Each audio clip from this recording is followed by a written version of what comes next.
ہماری ماں بہنیں سوچیں کہ آج وہ شوہروں کی کتنی نافرمانی کرتی ہیں. 1 مہینے کی تنخواہ لے کے شوہر گھر پہ آیا کہ ہاں خالی ہاتھ چلے آئے تو فیئر اینڈ لولی نہیں لائے, پاؤنڈس لانا چاہیے تھا, چلے آئے ایسی خالی ہاتھ. اور شوہر پوری زندگی بیچارہ کما کما کر کھلاتا رہے, ایک دن بیچاری کو ٹائم سے کھانا نہ ملے یا ایک دن ٹائم سے اس کا میک اپ کا سامان نہ آئے. اچھا پڑوسی کی شادی میں ایسے جاؤ گی, ہم ہی چڑیل لگیں گے, تم نے کیا کیا بتائیے, ہماری سہیلی کی شادی ہے اور ہم ایسے جائیں گے, جب سے آئی ہوں تمہارے گھر میں پریشان ہوں. اور شوہر کے دل پہ کیا بیتتی ہے, جبکہ شادی میں تمہیں نئے کپڑے پہن کر جانے کی ضرورت تھی ہی نہیں, کیونکہ نئے کپڑے پہننے کا حق شوہر کے سامنے ہے. یہ عورتوں کی پتہ نہیں کون سی عادت ہے, نئے کپڑے اور اچھے کپڑے گھر میں رکھے رہیں گے, گھر میں وہ بھنگن بن کر رہیں گی. کبھی جاؤ گھر میں, صبح سے شام تک نوکری کرو اور آفس سے گھر واپس جاؤ تو دیکھو کچن میں گھسی ہوئی ہے, سلوار گھسی ہوئی ہے, برتن مانج رہی ہے, قریب جاؤ تو پسینے کی بدبو آ رہی ہے. جبکہ اس عورت کو معلوم ہے کہ میرا شوہر آفس سے آنے والا ہے, اس کو پہلے سے بند سنور کر تیار رہنا چاہیے, اچھے کپڑے پہن کر تیار رہنا چاہیے. گھر میں رہے گی بھنگن بن کر اور شادی میں جائے گی ہیما مالنی کی اماں بن کر. عجیب دستور ہے. شوہر لا رہا ہے, کما رہا شوہر, اور دیکھ رہے پڑوسی, دیکھ رہے گاؤں والے, دیکھ رہے محلے والے. یہ عجیب سسٹم ہے, عجیب سسٹم. ہماری ماں بہنوں کو اس سسٹم کو بدلنا پڑے گا, اس سسٹم کو بدلنا پڑے گا, سیکھنا پڑے گا حضرت ام سلیم سے. حضرت ابو طلحہ کا بیٹا, اے بیٹا کیا ہو گیا,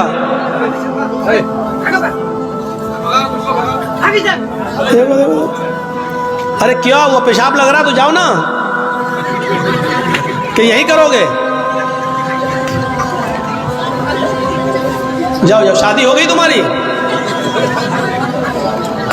تب کس لیے جا رہے ہو یار. کوئی بڑا آدمی جائے تو چلو شادی شدہ ہے, جا رہا ہے گھر, آرڈر نہیں ہوگا بیوی کا, یہ بیچارہ بچہ جا کے کیا کرے گا, اور جا رہا تو آیا کیوں. ایک جلسہ میں تو 80 سال کا بڈھا اٹھ کے جانے لگا. ہم نے کہا اب کیا کرو گے چاچا گھر میں جا کر, اب تو چاچی بھی تمہارا انتظار نہیں کر سکتی بیچاری. تو بیچ میں مت اٹھا کرو بھائی, پیچھے سے اٹھ جاؤ, کوئی دقت نہیں ہے, سامنے سے اٹھتے ہیں تو ہم کو تھوڑا سا اچھا نہیں لگتا. تو یہ ام سلیم کو دیکھیے آپ, ابو طلحہ کا بیٹا ام سلیم کا بیمار رہتا تھا, روزانہ خیر خیریت پوچھتے تھے. ایک دن دیر سے آئے اور بچے کا انتقال ہو گیا. سوچئے بچے کا انتقال. میری ماں بہنوں تم اس واقعے کو سنو, یہ تمہارے مطلب کا واقعہ ہے. شوہر ذرا دیر سے گھر سے کام سے آئے, تھکے ہوئے تھے, سیدھے روم میں چلے گئے. ام سلیم نے محلے کی عورتوں سے کہہ دیا کہ میرے بیٹے کا انتقال ہو گیا, لیکن اس کی خبر میرے پتی کو, میرے شوہر کو میرے علاوہ کوئی دوسرا نہیں دے گا. تم جاؤ, میرے گھر میں بھیڑ مت لگاؤ. شوہر کو ابھی پتہ نہیں کہ گھر میں میرا بیٹا انتقال کر گیا. شوہر عشاء کے بعد گھر میں آئے. گھر میں آتے ہی پوچھا بیوی سے, ام سلیم جی کیا ہوا, بیٹا کیسا ہے؟ کہا الحمدللہ, اور دنوں کی بنسبت آج بچے کو بہت آرام ہے. آج تو اتنا آرام ہے کہ آج جتنا آرام تو بچے کو کبھی ملا ہی نہیں. دیکھیے کتنی خوبصورتی کے ساتھ اپنے شوہر کو یہ پیغام دے دیا. اچھا اچھا ٹھیک ہے, سونے دو, سو رہا ہے, سونے دو, ٹھیک ہے, تب اس کو جگانا ٹھیک نہیں ہے, سو رہا. کہا ٹھیک ہے آپ نہا دھو لیجئے, فریش ہو جائیے, میں کھانا لگاتی ہوں. محلے کی کسی بھی عورت کو آنے نہیں دے رہی ہیں, اور شوہر کی سیوا دیکھو اس حال میں کہ بغل کے روم میں بیٹے کی لاش ہے, بغل کے روم میں بیٹے کا جنازہ رکھا ہوا ہے, بغل کے کمرے میں بیٹے کی روح کا جسم پڑا ہوا ہے. تصور کرو میری بہنوں, میری ماؤں, کھانا کھلایا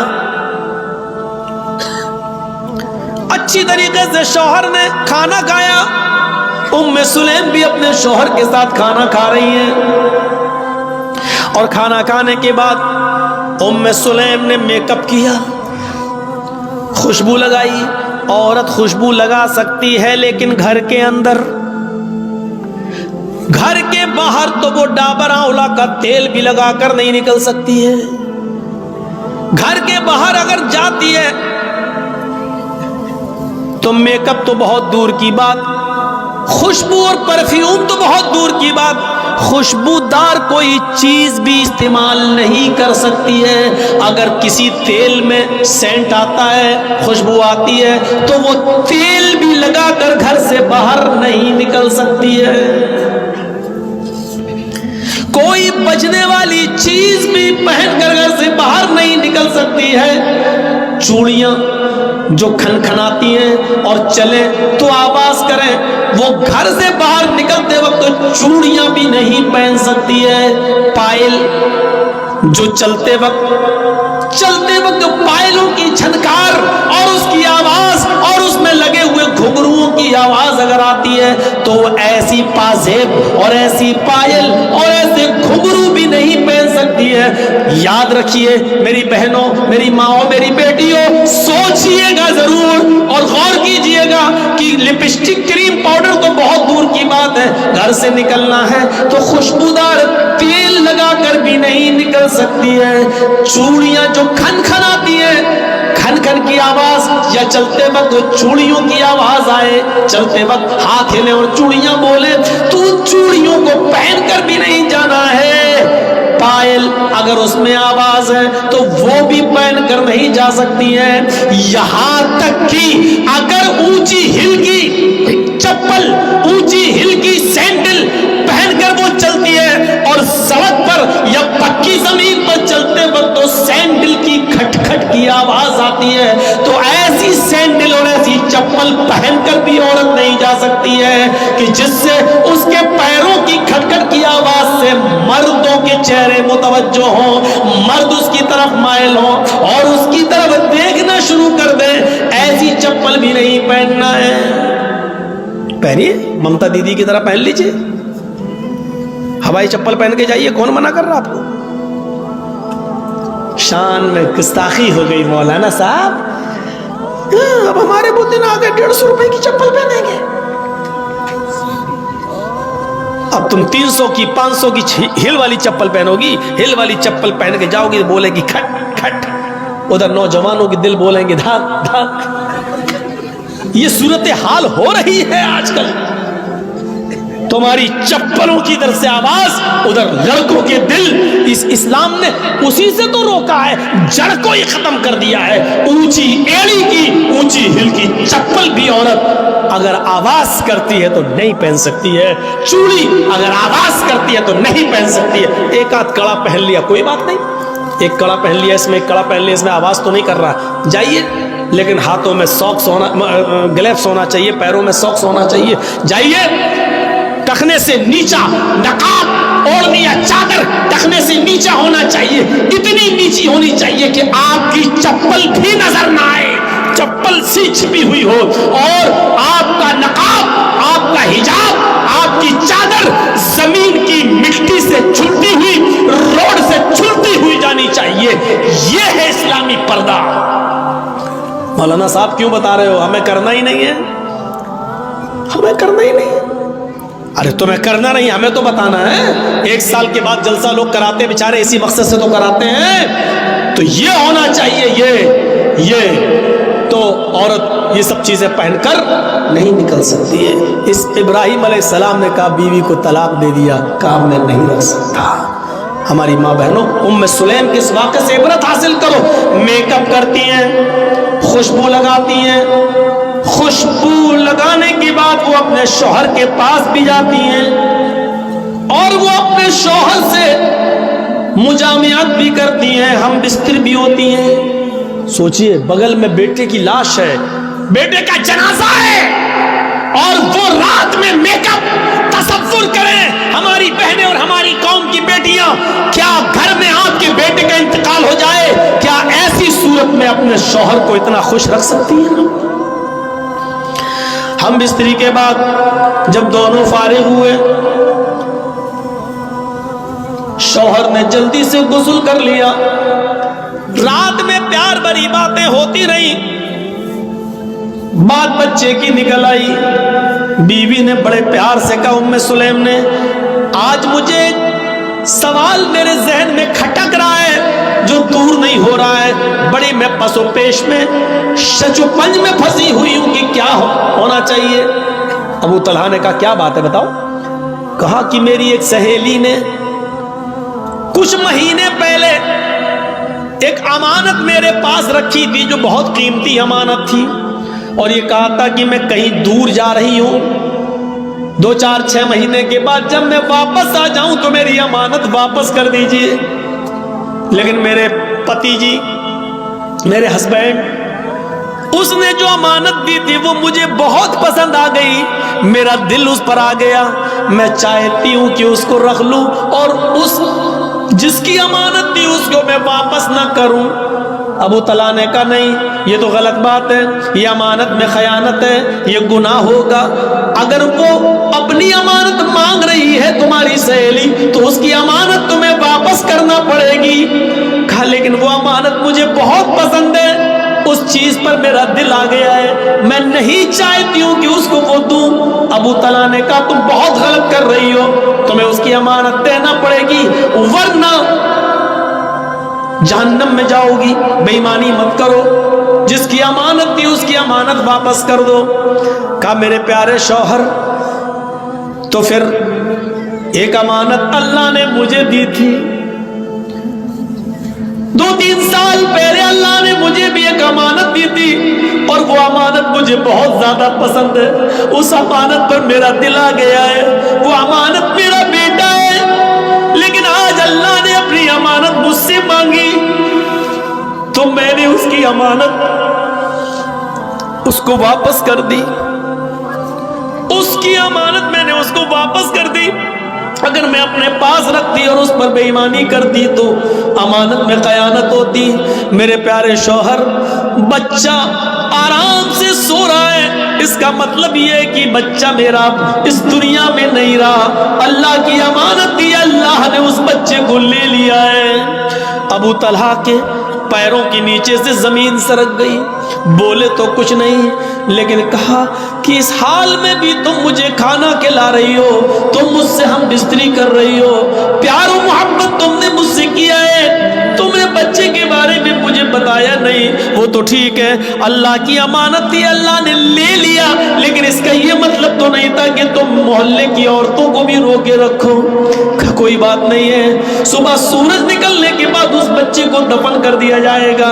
حضرت ابو طلحہ جیسی اذان کی آواز ہوتی ہے مسجد میں جاتے ہیں، اللہ کے نبی صلی اللہ علیہ وسلم نماز پڑھاتے ہیں، اور نماز پڑھانے کے بعد جب ابو طلحہ اللہ کے نبی کے پاس بیٹھتے ہیں اور پوری کی پوری رات کی داستان سنا دیتے ہیں، اللہ کے نبی ایسا ہوا، میری بیوی نے رات میں بھی نہیں بتایا ہے، میری بیوی نے مجھے کھانا بھی کھلایا ہے، اس کے بعد ہم بستری بھی کیے، شاریرک سمبند بھی بنایا ہے، اے اللہ کے نبی، اس کے بعد کا اللہ کی امانت بھی اللہ نے لے لیا۔ اللہ کے نبی فرماتے ابو طلحہ بس اے ابو طلحہ، اللہ تمہاری بیوی کو جزائے خیر دے، اللہ اس کو اچھا بدلہ دے، اور تم دونوں نے آج رات میں جو مجامعت کی، جو ہم بستری کی ہے، اللہ اس میں برکت عطا فرمائے، اللہ اس میں برکت عطا فرمائے، اللہ اس میں برکت دے۔ اسی دن کی مجامعت اور ہم بستری سے حضرت ام سلیم کو حمل ٹھہرا ہے، اسی ام سلیم کو حمل ٹھہرا ہے، اور اسی ابو طلحہ کو ام سلیم سے اسی دن حمل ٹھہرا ہے، اور پھر 9 مہینے کے بعد بچہ پیدا ہوتا ہے۔ اس بچے کا نام انس رکھا جاتا ہے، اس بچے کا نام انس رکھا جاتا ہے۔ اللہ کے نبی جب یہ بچہ پیدا ہوا تو سب سے پہلے اللہ کے نبی نے کھجور اپنے منہ میں چبایا، اور چبایا ہوا کھجور نکالا اور اپنی انگلی سے نکال کر حضرت انس کے منہ میں ڈالا اور دعا کی، اے اللہ حضرت انس کے مال میں اور اس کی اولاد میں برکت عطا فرما، اس کی برکت عطا فرما, ان کے مال میں اور ان کی اولاد میں برکت عطا فرما. یہ انس ہی تھے جنہوں نے 10 سال جناب محمد رسول اللہ کی خدمت کی ہے. یہ انس ہی تھے, آگے چل کر یہ بڑے امیر بنے. اللہ نے ان کی دولت میں بھی اضافہ کیا اور ان کے بچوں کی تعداد میں بھی اضافہ ہوا ہے. مدینے میں اکثر بچوں کی تعداد انہی کی نظر آتی تھی, سب سے زیادہ بچے انہی کے نظر آتے تھے. یہ دعا کا اثر تھا جناب محمد رسول اللہ صلی اللہ علیہ وسلم کی دعا کا. کہنا یہ چاہتا ہوں کہ اس واقعے کو دیکھیے کہ پہلے زمانے کی عورتیں بچے کے انتقال کے بعد بھی میک اپ اپنے شوہر کے لیے کر رہی ہیں, بن ٹھن کر اپنے شوہر کے لیے رہ رہی ہیں, اپنے شوہر کو سکون پہنچا رہی ہیں. یہاں تک کہ رات میں شوہر نے جب میک اپ میں اور خوشبو میں اپنی بیوی کو دیکھا تو وہ بھی اپنے آپ کو روک نہ سکے اور انہوں نے ان سے ہم بستری بھی کی. اور اس ہم بستری پر برکت کی دعا جناب محمد رسول اللہ صلی اللہ علیہ وسلم نے کی کہ اللہ اس رات میں تمہیں کوئی برکت عطا فرمائے. پھر حضرت انس پیدا ہوتے ہیں. پھر انس کے منہ میں بھی سب سے پہلے لقمہ لعاب دہن جناب محمد رسول اللہ کا جاتا ہے. میرے پیارے ساتھیوں, پھر انس کے مال و دولت, مال و اولاد میں برکت کی دعا بھی اللہ کے نبی کرتے ہیں. تو یہ اس زمانے میں یہ حال تھا. وَلَا تَوْقَنَّ وَالِدَيْكَ وَإِنَّ مَرَاكَ أَن تَخْرُجَ مِنْ أَهْلِكَ وَمَالِكَ. اپنے والدین کی نافرمانی مت کرنا, اگرچہ وہ دونوں تمہیں حکم دیں کہ ان کے گھر سے نکل جاؤ, اپنے بیوی بچوں کو چھوڑ دو, مال و دولت کو چھوڑ دو, تب بھی ان کی نافرمانی مت کرنا. وَلَا تَتْرُكَنَّ صَلَاةً مَكْتُوبَةً مُتَعَمِّدًا. فرض نماز کبھی بھی قصدن جان بوجھ کر مت چھوڑنا. فَإِنَّ مَن تَرَكَ صَلَاةً مَكْتُوبَةً مُتَعَمِّدًا فَقَدْ بَرِئَتْ مِنْهُ ذِمَّةُ اللَّهِ. جو فرض نماز قصدن جان بوجھ کر چھوڑ دیتا ہے, اللہ کی ذمہ داری اس کے اوپر سے ہٹ جاتی ہے. جب نمازی نماز نہ پڑھے اور فرض نمازوں کا جنازہ نکلتا رہے تو اللہ کی اس کے اوپر کوئی ذمہ داری نہیں ہے. مرے کٹے کچھ بھی ہو, پھر اللہ کی کوئی ذمہ داری اس کے اوپر نہیں رہی ہے. فقط بریت منہ ذمۃ اللہ, اللہ کے ذمے سے وہ آدمی نکل گیا ہے جو فرض نماز کی پابندی نہیں کرتا ہے. اور چوتھی چیز بتائی, ولا تشربن خمرا فانه راس كل ذنب. اور سنو, کبھی شراب مت پینا, کسی بھی کنڈیشن میں شراب کو ہاتھ مت لگانا. فإنه رأس كل ذنب, اس لیے کہ وہ ہر برائی کی جڑ ہے, ہر برائی کی جڑ شراب ہے. شراب پینے کے بعد زنا کرنے کا دل کرتا ہے, شراب پینے کے بعد چوری کرنے کا دل کرتا ہے, شراب پینے کے بعد ماں باپ کے سامنے, ماں اور باپ کے سامنے گالی دینے کا دل کرتا ہے. اور شرابی جب شراب کے نشے میں گھر آتا ہے تو اپنی بہن اور اپنی بیٹی کے سامنے بھی گندی گندی گالیاں دیتا ہے. اس کو نہیں معلوم وہ جس نشے میں ہے وہ کس کے سامنے گالیاں دے رہا ہے. وہاں اس کی بیوی بھی موجود ہے, اس کی ماں بھی موجود ہے, اس کی جوان بیٹی بھی موجود ہے, لیکن ادھر بھی ایسی گندی گندی گالیاں اس کے منہ سے نکلتی ہے کہ جس کو سننا گوارا نہیں کیا جا سکتا ہے. میرے پیارے ساتھیوں, اس لیے کہا فإنه رأس كل ذنب, شراب کو ہاتھ مت لگانا کیونکہ شراب تمام برائیوں کی جڑ ہے. وإياك بالمعصية فإن بالمعصية حل سخط الله. ہر گناہ کے کام سے دور رہنا ہے معاذ, ہر گناہ کے کام سے دور رہنا ہے معاذ. اس لیے کہ جس بستی میں گناہوں کے کام عام ہو جاتے ہیں, جس بستی میں جوا عام ہو جاتا ہے,